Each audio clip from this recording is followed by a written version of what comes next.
Bangladesh cricket বোর্ডের ad hoc কমিটির নতুন সভাপতি হিসেবে দায়িত্ব নিয়েই বড় চমক দিলেন তামিম ইকবাল।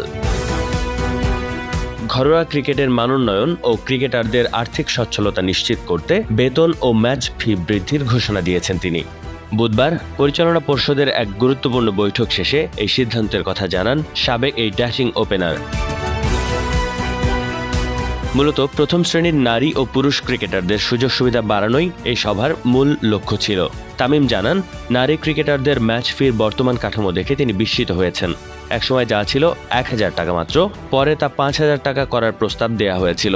নতুন এই সিদ্ধান্তের ফলে নারী ক্রিকেটাররা এখন থেকে উল্লেখযোগ্য হারে বেশি সম্মানী পাবেন, যা তাদের পেশাদার ক্রিকেটেও আরও আগ্রহী করে তুলবে।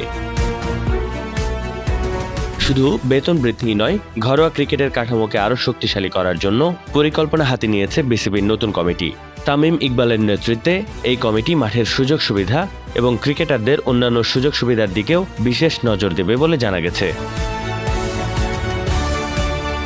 ক্রিকেট বিশ্লেষকরা মনে করছেন, দায়িত্ব গ্রহণের পর তামিমের এমন দ্রুত ও ইতিবাচক সিদ্ধান্ত দেশের ক্রিকেটে নতুন প্রাণের সঞ্চার করবে। Sports desk, chip TV.